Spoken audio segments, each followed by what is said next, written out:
મંડળના ઉપક્રમે રક્તદાન કેમ્પનું આયોજન કરવામાં આવ્યું હતું।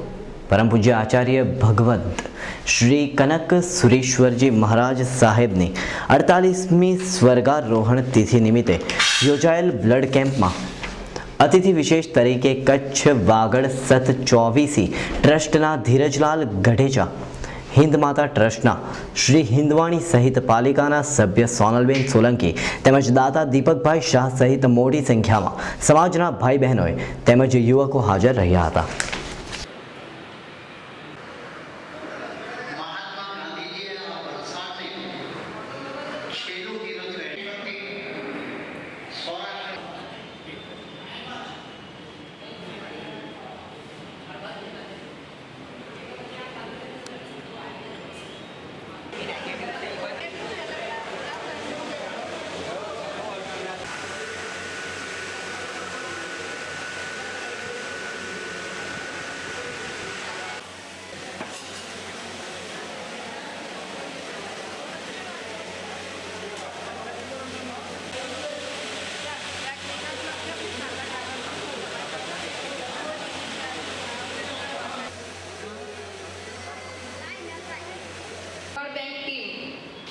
મિત્રો, આપ જાણો છો ભારતીય સંસ્કૃતિ એની સેવા અને સંસ્કારથી આજના વર્તમાન ખરાબ સમયમાં પણ એની સુવાસ ફેલાવી રહી છે।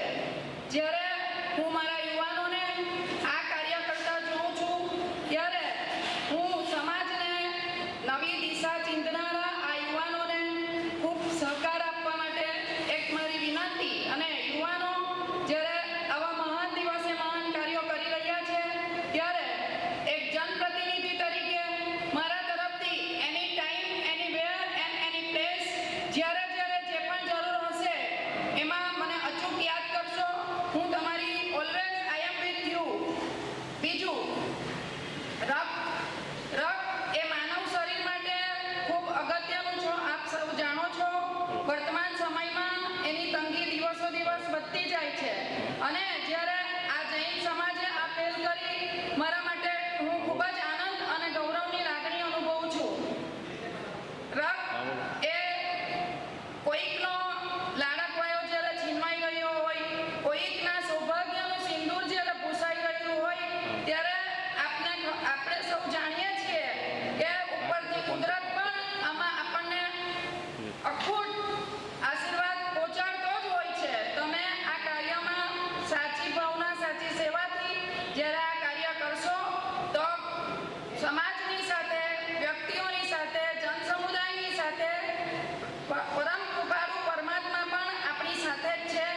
તો જ વર્તમાન સમયમાં જ્યારે આપ જોઈ રહ્યા છો આખું વિશ્વ જ્યારે બરબાદીની પંથે જઈ રહ્યું છે ત્યારે આપણા ભારત દેશના યુવાનો ખૂબ સુંદર અને સરસ સેવા કાર્યો બજાવી રહ્યા છે, અને ફરી જનપ્રતિનિધિ તરીકે હું ખાતરી આપું છું કોઈ પણ સેવાકીય કાર્યોમાં મને અચૂક યાદ કરશો। જય જીનેન્દ્ર।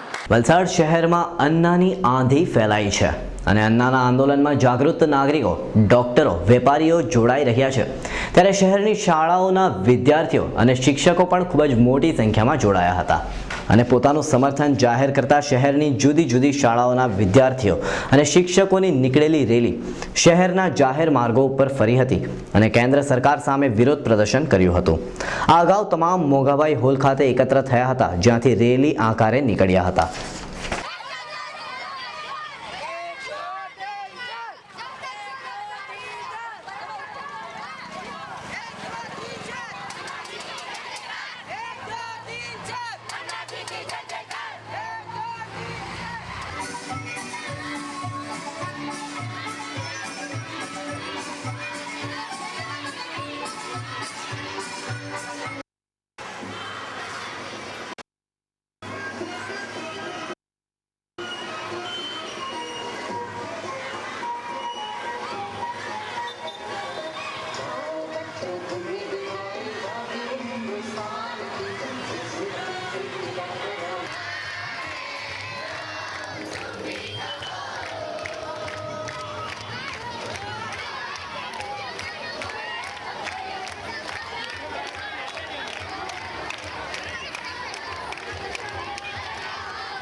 પાડી નજીક આવેલ ઉદવાડા RSના ઓરવાડ હાઈવે પરિયા રોડ ઉપર દમણથી પારિયા તરફ જઈ રહેલી મિની લક્ઝરી બસ નંબર DD03G9382ને અટકાવી પાડી પોલીસે તેની તલાશી લેતા તેમાંથી ₹30,000ની કિંમતનો દમણ બનાવટનો દારૂનો જથ્થો મળી આવતા પોલીસે દારૂનો જથ્થો અને ₹1 લાખની કિંમતની લક્ઝરી બસ કબજે લઈ બસ ચાલક નીતિન પટેલ, રાકેશ પટેલ અને હિતેશ પટેલની ધરપકડ કરી હતી અને આ કેસમાં પરેશ વાઇન શોપના માલિકને વોન્ટેડ જાહેર કર્યો હતો.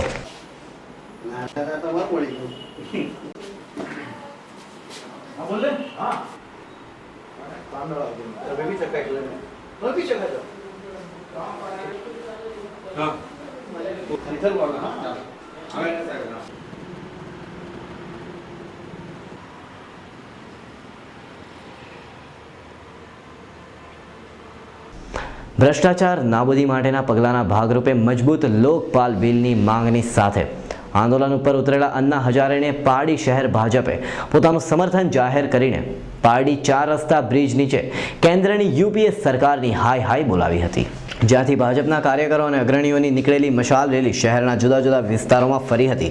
આ કાર્યક્રમ દરમિયાન વલસાડ જિલ્લા ભાજપ પ્રમુખ ઠાકોરભાઈ પટેલ, ઉપપ્રમુખ ગોવિંદભાઈ પટેલ, મંત્રી ધર્મેશભાઈ મોદી, પારડી શહેર પ્રમુખ કમલેશભાઈ પટેલ સહિત મોટી સંખ્યામાં અગ્રણીઓ અને કાર્યકરો જોડાયા હતા.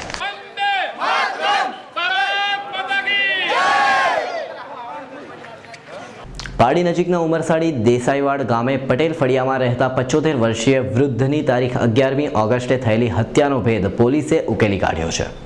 આ પ્રકરણમાં 3 યુવાનોની પોલીસે ધરપકડ કરી હતી.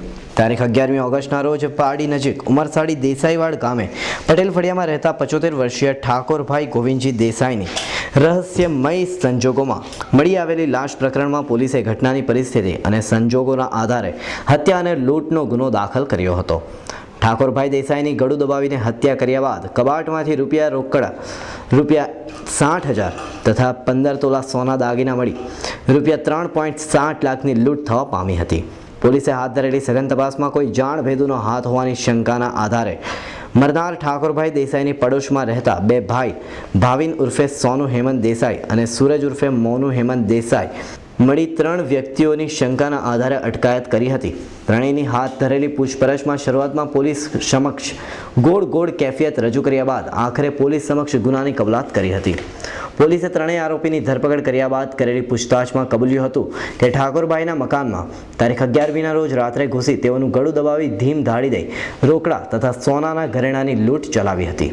આરોપીઓએ ઠાકોરભાઈના ભાઈ કનુભાઈ 2 દિવસ માટે બહારગામ ગયા હોવાથી મોકાનો લાભ ઉઠાવી ઘટનાને મોજ શોખ માટે નાણાંની જરૂર હોય ઘટનાને અંજામ આપ્યો હોવાની ચોંકાવનારી કબૂલાત કરી હતી.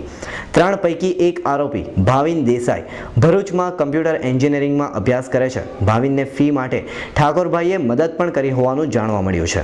આ ઘટનામાં પોલીસે આરોપીઓની ધરપકડ કરી છે, પરંતુ મુદ્દામાલ કબજે કરવામાં સફળતા મળી નથી.